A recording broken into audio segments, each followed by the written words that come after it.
अपने ख़यालात से कैसे बचें? इंसान का ज़हन बहुत ताकतवर है। इतना ताकतवर है कि इंसान खुद इसको काबू नहीं कर सकता। ये इंसान को ले डूबता है। तो हम आजकल का जो दौर है इसमें अपने ख़यालात में इतने जकड़े जा चुके हैं कि हमें खुद समझ नहीं आती कि इनसे कैसे बचा जाए। हमारे सारे मसलों की जड़ ख़यालात से शुरू होती है और हम इस पे काबू नहीं कर सकते। अपने ज़हन पे हमारा काबू नहीं है। तो आज हम इसी बारे में इस वीडियो में बात करेंगे कि अपने जो ख़यालात हैं उनको कैसे रोका जाए, इन पर कैसे काबू पाया जाए। मेरा एक दोस्त है, तो पिछले दिनों में वो यही मुझसे बात कर रहा था कि मेरे ज़हन में ख़यालात चलते रहते हैं सारा दिन वो सोचों में गुम रहता है। तो मैंने सोचा चलो ये वीडियो भी इस टॉपिक पे भी बनाई जाए कि इन पर कैसे काबू पाया जाए, अपने ख़यालात पर। तो देखिए, जो ख़्याल है वो खुद ब खुद चलते हैं। ख़यालात खुद ब खुद चलते हैं। इन पर काबू पाना लगभग नामुमकिन है। एक ख़्याल से दूसरे ख़्याल पर हम जाते हैं, फिर दूसरे से तीसरे पर। लेकिन ये समझना ज़रूरी है कि ख़्याल क्यों आते हैं।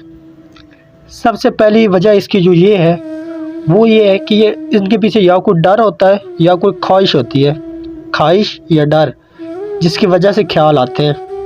तो अब हम इसके अंदर जाते हैं, इस सवाल के अंदर, और इसको अंदर से ढूंढते हैं और इसको टटोलते हैं कि क्या होता है। तो आप मेरे साथ आइए।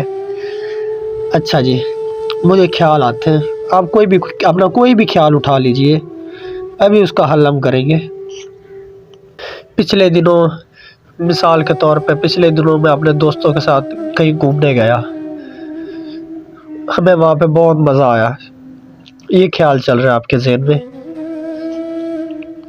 आप अपना कोई भी ख्याल ले, कोई भी इस तरह का आप ख्याल ले सकते हैं, लेकिन ये ख्याल ले लें। मैं ये ले रहा हूँ कि मैं पिछले दिनों अपने दोस्तों के साथ घूमने गया था, बहुत मज़ा आया था, काश ऐसा फिर हो।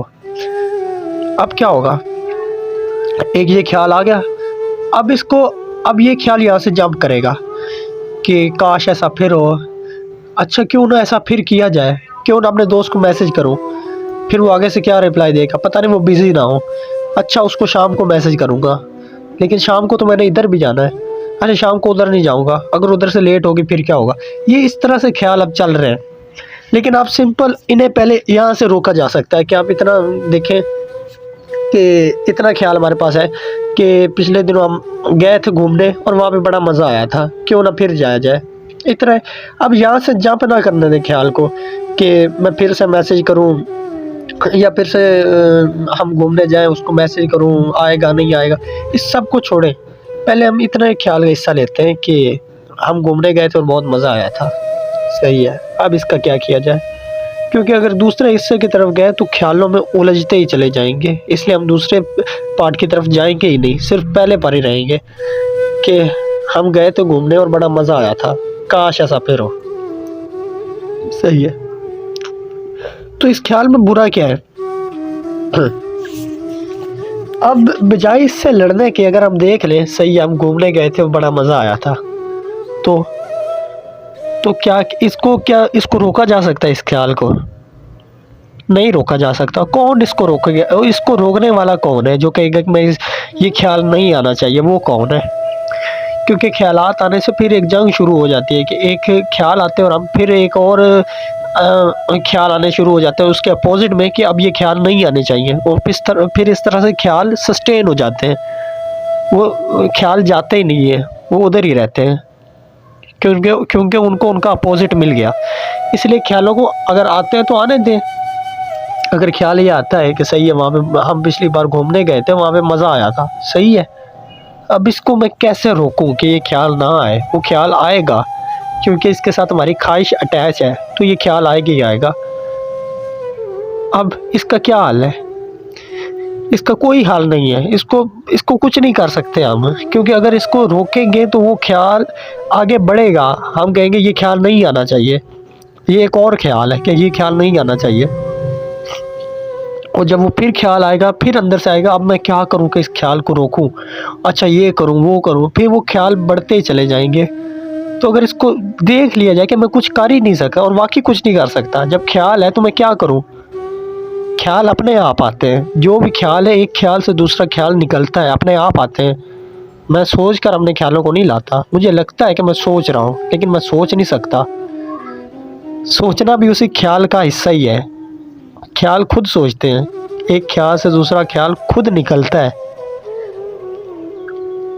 हम खुद इसका हल नहीं निकाल सकते, लेकिन जब ये देख लिया जाए कि कौन इसका हल निकालेगा। अब ये देखें, मैं इसका हल निकालना चाहता हूँ, इसका हल कौन निकालेगा? वो भी तो एक ख्याल ही है कि मैं इसका हल निकालूंगा। ये एक ख्याल है कि ये ख्याल आ रहे हैं मुझे। अब दूसरा एक ख्याल है, मुझे इसका हल निकालना है, मुझे इसका हल निकालना है, ये भी एक ख्याल ही है। और मैं जो है, जो मैं है कि मैं जो इसका हल निकालूंगा, अगर आप उसमें जाएंगे तो वो भी एक ख्याल ही है जो उसका हल निकालने वाला है। सब कुछ एक ख्याल है, तो इसको रोका नहीं जा सकता। लेकिन अगर इसको आगे बढ़ने से रोका जा सकता है, और वो ये है कि इससे लड़ना बंद कर दिया जाए, तो ये आगे बढ़ने से रुक जाएगा। वहाँ ही ये ख़त्म हो जाएगा। ख्याल आएगा और वहीं ख़त्म हो जाएगा, आगे बढ़ने से रुक जाएगा। तो इसमें हमें ये समझना पड़ेगा कि ख्यालों को आगे बढ़ने से रोका जा सकता है, ख्याल आने से रोका नहीं जा सकता, क्योंकि वो खुद आते हैं। और एक ख्याल से दूसरा ख्याल ऑटोमेटिक खुद ब खुद चलता है, लेकिन उससे अगर लड़ा ना जाए तो वो ख़त्म हो जाते हैं। अगर उनको रोकने की कोशिश की जाए तो उल्टा बढ़ते हैं। तो इस बात का आप ख्याल रखें।